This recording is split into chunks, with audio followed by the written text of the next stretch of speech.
Wisconsin produces a lot of potatoes each year. So much so, we're one of the leaders in the nation for production. And there are so many varieties out there.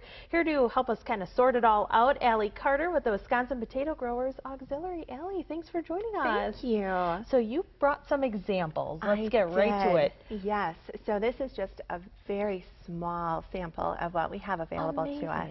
We really are blessed here in central Wisconsin. So we have about 100 different varieties in the U.S. that are sold commercially. And then in Wisconsin, we grow most of those varieties here. So everything that you see here came from our backyard. I was blessed to have some growers from Plover and Stevens Point and Antigo all donate what you see here. So these really are what we produce right here in central Wisconsin. And when we're talking about varieties and types, sometimes there's a little bit of confusion. And so I just want to clarify really quick, when we're talking about types, that's really the kind of the main category that the potatoes fall into. So we have russets are a type, reds are a type, and then we have some yellows and some whites. There's also another type of potato called specialty varieties, and that is really fun, lots of different colors. We'll maybe chat about that one another day. But for the four that we have here, with the types, we then break that down a little bit further into the varieties. And I have a few labels here. You can see the little signs, and each variety of the type is going to have really similar characteristics to one another.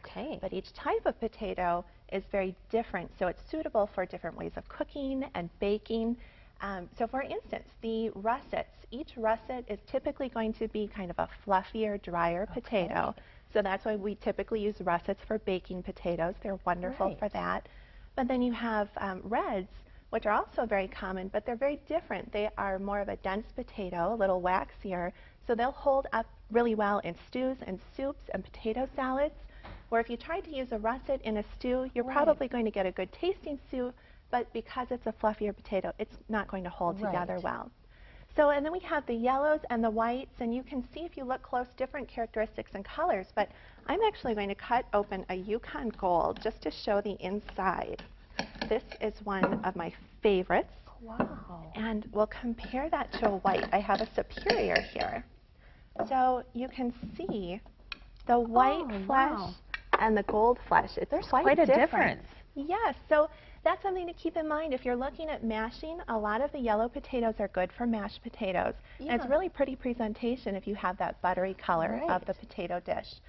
So, you know, keeping in mind what different varieties are good for what, the Yukon Gold that I just cut open is actually the one potato that is really a all-purpose potato. So it has varieties of a mashing potato and a boiling potato. So you can use that in pretty much any recipe you want to.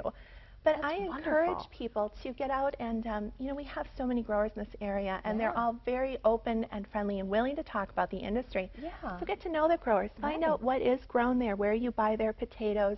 You know, start looking at the packaging when you're at the grocery store, and just, you know, I encourage people, buy local, take things home, and just really experiment and see what you prefer. Wonderful. Well, Allie, thank you so much for joining us today. We really appreciate it.